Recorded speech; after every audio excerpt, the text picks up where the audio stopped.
So, welcome all to the 10th week lecture on thermal management in electric vehicle and hybrid electric vehicle. So, the concept here in the last classes you might have studied about a vehicle, electric vehicle, the vehicle dynamics, IC engines, what is the advantages of electric vehicles, what is the drivetrain of electric vehicles. You might have also seen what are the different types of power converters that are being used in an electric vehicle.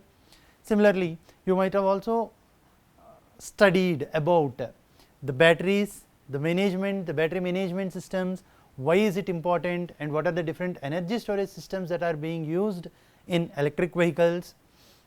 Along with that, what are the different types of propulsion system, what is the electrical propulsion system, what are the types of motors that are being used in an electric vehicle and hybrid electric vehicles have been already covered in the previous sessions. Now, what we are interested here is how to have a smooth drive without any fire accident. Now, why fire accident will happen? Now, in the recent past, if you have from the last maybe from in the last 2-3 years, if you have observed, there is a news like in various places of India, across India, it has been a news that an electric vehicle was just parked, suddenly the sparks have come and it has caught fire. So, there are many such incidents in and around India. Now, what is making this and why these electric vehicles are suddenly catching the fire without any human intervention? It is because of, some say because of heat, some say it is because of battery. So, there is some problem in the battery, so suddenly it has come out. Some say no, it is because of overheat, the vehicle is in the hot sun, so that is the reason. So, but the vehicles are designed to move in any situation. So, since it is hot, we cannot sit idle in the home, right. So, these all are being considered, have been considered, and they have put strong efforts in managing these temperature aspects, and that is what we call thermal management. Now, why is it important? It is important to avoid many fire accidents in an electric vehicle. And what does it do? It manages all the thermal aspects which are related to the electric vehicle. So, the thermal management is a very important concept of a vehicle, since we need to understand the importance of each and every component and how to or where it is actually getting heated up, how to cool it down back. So, that is what is being dealt in the thermal management. So, what is thermal management? It is nothing but it refers to a method and process used to control the temperature of a system, a component or a device. So, the major goal of thermal management is to maintain temperatures within specific limits to ensure optimal performance, safety and longevity of the system. So, by having a proper thermal management, it is for sure that you will have a very safe drive throughout your vehicle, throughout your journey, and also your vehicle's longevity, that is the vehicle lifespan, will be more.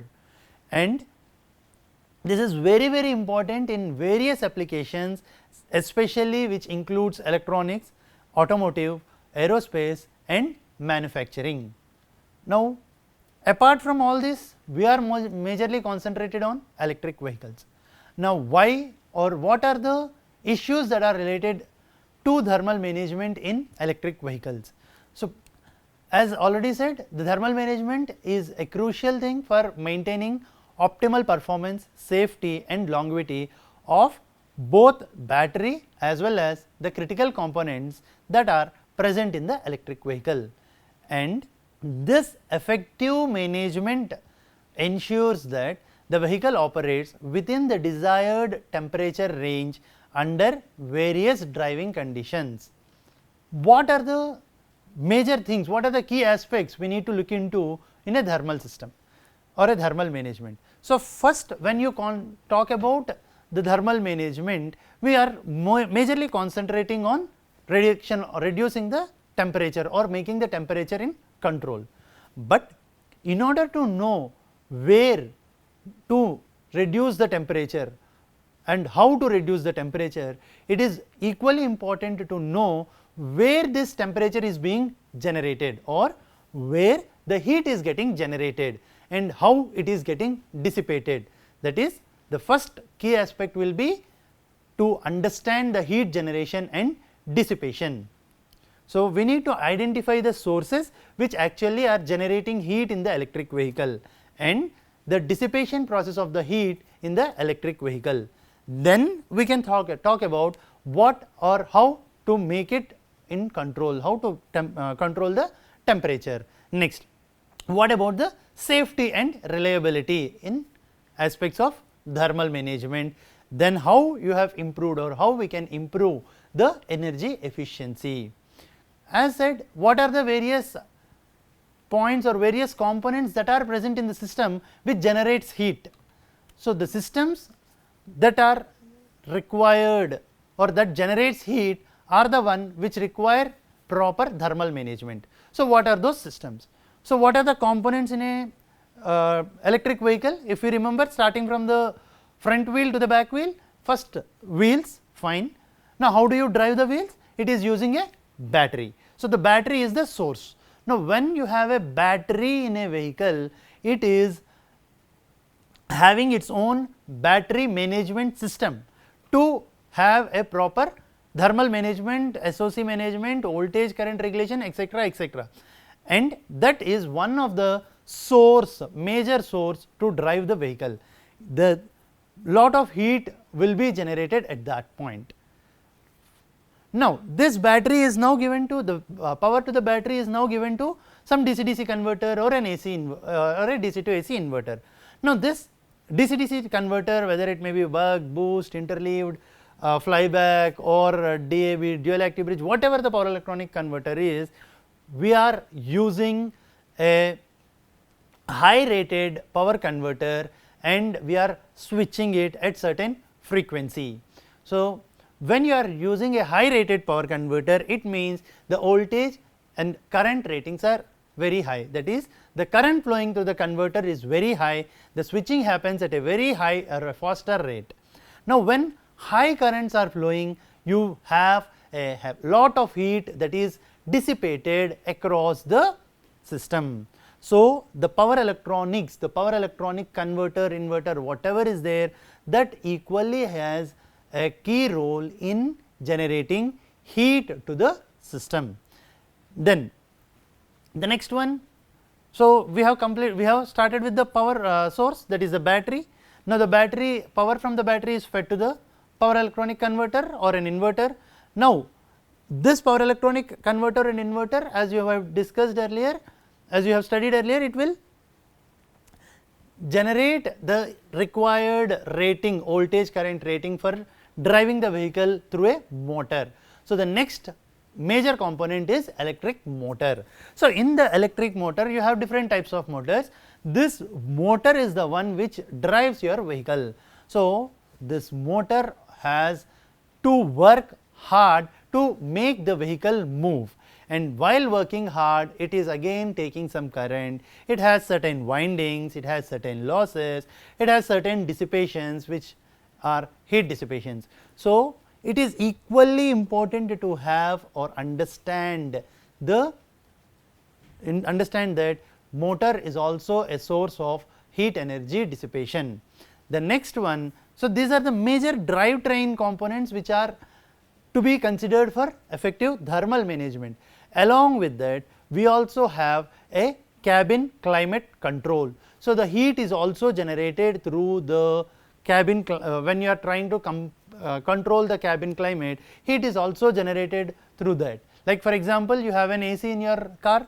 So, the compressor which is present in the AC obviously releases certain amount of heat energy, and that heat also should be managed. So, these are the four aspects or the key areas or key systems that are affected and require thermal management. The first one is the battery thermal management, the second one is the power electronics cooling system, the third one is electric motor cooling system, and finally, the cabin climate control. So, the first one is battery thermal management systems. So, this battery thermal management systems, they take care of managing the temperature inside a battery. So, how do they that? What are the various technologies that are available to actually ensure that the battery is operating in safe limits of its temperature is what we try to classify. So, we have to ensure that it is having certain proper limitations. So, this temperature limits, it should be operated in this temperature limits. In order to make that operate in that temperature limits, there are two kinds of battery thermal management systems. The first one we call it as active cooling systems, and the second one we call it as passive cooling systems. Active cooling systems and passive cooling systems. So, the active cooling systems are nothing but you directly make the system cool using some third party or some other source. So, the first one, and we can further classify the active cooling systems. So, the active cooling system can be further classified into the first one being air cooling, the second one being liquid cooling, and the third one being phase change materials. Now, what we do in air cooling, what we do in liquid cooling, what we do in phase change materials, all these aspects we will study in our next lecture, which is specifically designed to understand more on the battery thermal management system. And the passive cooling system, again it has two types of cooling methods. One is using thermal insulation and the other one is using heat sinks. Again, as I told, we will discuss about this in our next lecture in detail. So, overall the classification of battery thermal management system, it is classified into active cooling system and passive cooling system. The active cooling system again further classified as air cooling, liquid cooling and cooling through phase change materials, and the passive cooling systems are further classified into thermal insulation and using heat sinks. That is about battery cooling systems. The next one is the power electronics cooling system. Now, what is this power electronics cooling? Now, you have lot of converters, you have lot of components involved in the converter. For example, if I consider a single converter, simple boost converter or a simple buck converter, we have 1 the switch, 2 diode, the third one an inductor, the capacitor. So, there are 4 components which are involved in a simple buck or a boost converter.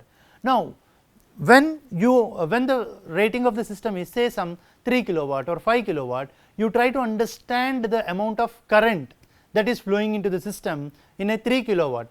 For example, in a 3 kilowatt system, if the output voltage is say some 300 volts, so 3000 by 300, around 10 amperes of current is being flown. Whereas, if the system is only 100 watt or 100 volt, you now assume what amount of current that the system should allow to flow. Now, when such high currents are flowing, the design of the power electronics will be very robust such that it can handle high currents.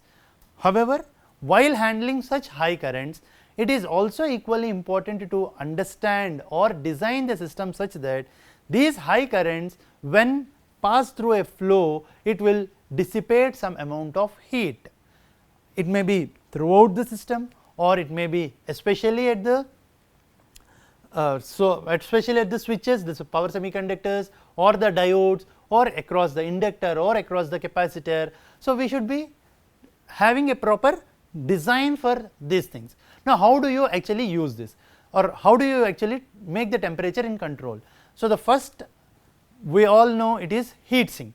So, we have a heat sink where the heat sinks generally act as serves two purposes. The first purpose is to dissipate the amount of heat that is being generated. The second purpose is to actually support the power electronic system. So, most of the cases this is how heat sink is planned, and this heat sinks actually collect the heat and it will dissipate the heat through the fins. And next, another way of making the system cool, the power electronics cool, is using thermal pads. So, these thermal pads and the heat sinks, they conduct the heat away from the power electronic components in all the converters and inverters. And in case if there is high temperature rise, there is an every chance that every power electronic switch or a device may get faulty. This is because when you refer the data sheet of any inductor or any switch, it may be a IGBT, it may be MOSFET, it may be diode, whatever it is, there will be certain temperature limit, say some minus 55 to 175 degree or 25 to 175 or minus 10 to 175 degree centigrade. So, if it crosses that 175 degree centigrade temperature, it is more liable to failure. So, it is important to ensure good thermal contact between components and heat sinks for better management also. And also this power electronics cool, in order to cool this power electronics, a new method called liquid cooling has been developed. So, the designing of these liquid cooling systems, they manage heat from power inverters or high power inverters and converters. Simultaneously implementing these highly efficient heat exchangers transfer heat from liquid to surrounding air or a secondary cooling loop. So, they will have certain loop installed, loop for the heat to, for the liquid to pass through. When this liquid, when comes out, it will absorb all the heat and come out. So, this again another lecture on is specially dedicated to power electronics cooling. So, we will discuss more, we will show more attributes of this power electronic cooling, how it is happening, what is happening, and all these aspects in that lecture we will cover in detail.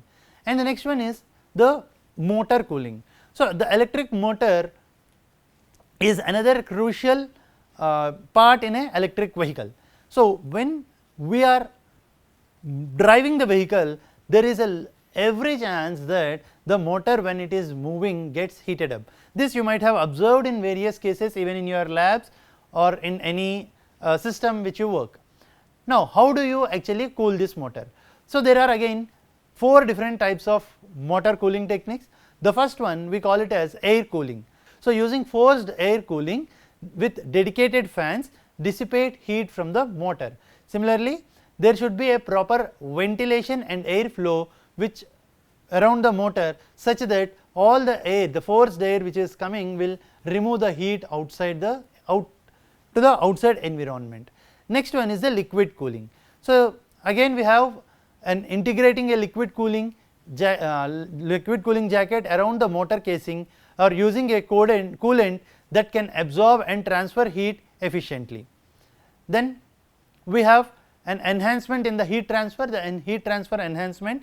So, while using when we use this thermal paste or grease for absorbing the heat, they transfer the heat from the system to the thermal paste or the grease, and they keep on absorbing the heat.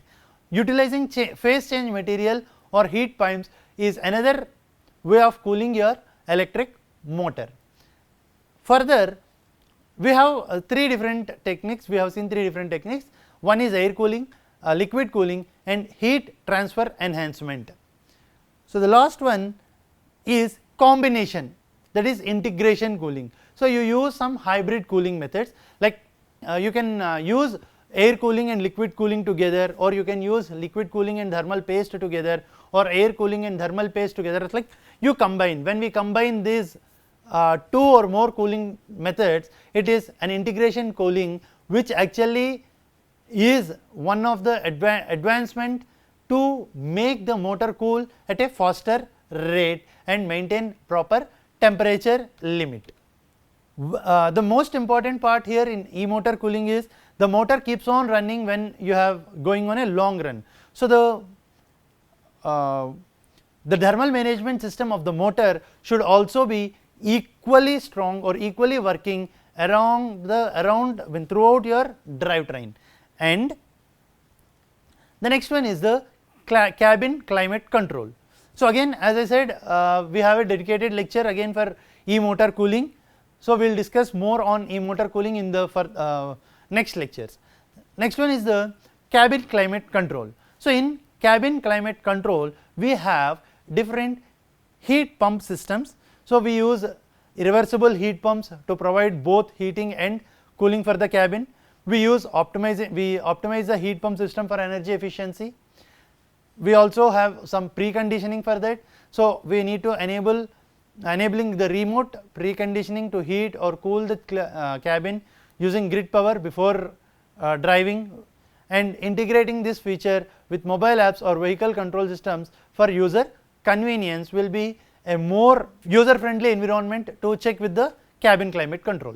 Similarly, we have seen different aspects. Now, how do we know what amount of temperature will be having, or what amount of what amount of the heat will be dissipated, how to evaluate this? So, we cannot test at each and every condition. So, we have lot of simulation tools to actually go with the battery thermal, electric vehicle motor thermal, power electronics thermal management systems. So, the only thing what we need to do is we need to learn the simulations. Maybe you can learn it by on your own. You can design one complete electric vehicle setup. You can use this battery, you can simulate the battery, you can simulate the power electronic converter, you can simulate the motor. Maybe you might have done some simulations in the previous lectures. So, based on that idea, if you can design a complete drivetrain, it is equally possible to calculate the thermal or the temperature rise. What is the temperature rise, at which drive cycle, at what power the temperature is being raised, will the vehicle go at that power for a longer time. All these calculations can be done, and based on the calculations you can have or design a very good thermal management system. And especially for battery thermal management and power electronic cooling, we need compulsory to have a simulation study even before you go with implementing them in real time. We have covered a major portion of the thermal management system. So, the thermal management system, as said, it is very important in making a smooth drive of vehicle and having a long life for the vehicle. So, it is equally important to study the thermal management in electric vehicle part by part. I mean to say, we need to understand what are the different types of batteries, what are the different types of cooling methods that are available for cooling the battery. Is it really feasible in that particular vehicle? Whether if it is feasible, how should we implement it? All these aspects are to be understood by the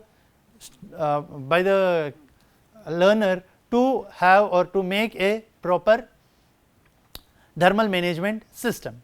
Similarly, most of the cases in the power electronic cooling, people are going with heat sinks and thermal pads. Now, again coming to heat sinks, it is not that we simply put some heat sink and we say that yes, it is done. No, we have certain calculations for heat sinks. We need to ensure that heat sink is properly designed. We also need to ensure that the thermal pads which are being placed in the PCB board or wherever it is it proper? What is the thermal absorbing capacity of that? All these to be initially evaluated, then only should be implemented. Similarly, the motor, it is very important in the aspect of a motor, because the motor itself is in always running position. We know this battery and power electronics, they are steady, I mean they are not moving, they do not have any moving parts, whereas motor itself is moving to drive the train, to drive the vehicle. So, we need to understand how much heat is being dissipated through the rotational motion of the motor. So, how to cool that, that is an important study. So, in case if we do these studies, we will be having a very good knowledge on the thermal management. And according to the report which I was discussing earlier in the first few minutes, that in the recent years there have been lot of electric vehicle fire accidents. Simply the fire accidents have happened, even the reasons were unknown to the user, to the manufacturers, no one knows why. There has been a study on that, why these vehicles are being caught fire on some random things or how it is being possible without a proper reason. Then the study has concluded and it has given the report to the government stating that most of the fire accidents are because of miss or malfunctioning of battery thermal management systems, because only because of battery thermal management system failure these things have happened. So, we need to really work on battery thermal management system, and we also need to work on how to improve the temperature aspects of this battery thermal management. Here there are certain companies which have taken a license for their battery based on the cooling system, only based on the cooling system. So, they claim some companies claim that the battery technology is novel. Now, how it is novel? Because the cooling system is inbuilt, the cooling system is inbuilt in the battery. So, when it is inbuilt in the battery, they say it is a patented technology and they have got patent. Various companies are doing this, they are going with, some are going with liquid cooling, some are going with phase change methods, whatever it is they are going with it. So, in order to have a long life and in order to ensure that there are no fire accidents, the major thing is battery thermal management system should be very proper. In case even if this power electronic thermal system fails, it should not fail. In case even it fails, the worst case what might happen is there might be, the vehicle might suddenly stop because the power is not getting transferred to the other part, that is from battery to the vehicle, but chances of fire accidents are very minimal. Whereas again motor is also an important aspect. In case if there is any malfunctioning of motor, it may either run in enormously high speeds or it may come to stop suddenly. So, this again should not happen because of cooling techniques or thermal management or misconcept or lack of a proper thermal management. And now, the recent systems which are coming up, they are also giving you a provision to monitor the temperature of the cabin, temperature of the motor, temperature of the battery, temperature of the power electronic converter using a mobile app.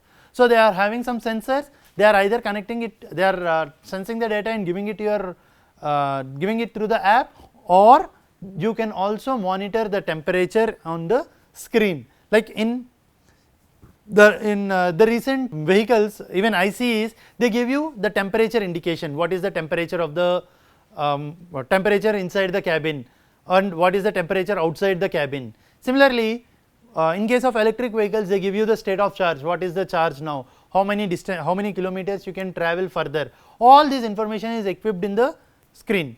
The same way you also have the temperature measurements of motor and battery especially. So, these coming up with these technological advancements will help in proper thermal management of the complete system. So, in order to make these technological advancements, it is equally important for us to understand the existing methods and also to understand more and more about the cooling or thermal management systems. So, these thermal management systems are important and they should be monitored continuously by the vehicle driver or the vehicle owner in order to ensure that there are no much accidents due to the thermal failure. So, this concludes the talk on this thermal management system overview. So, I have just given you the overview and some certain practical scenarios in this session. We will have a detailed sessions on every thermal management strategy like battery, power electronics and e-motor in the next sessions. Thank you.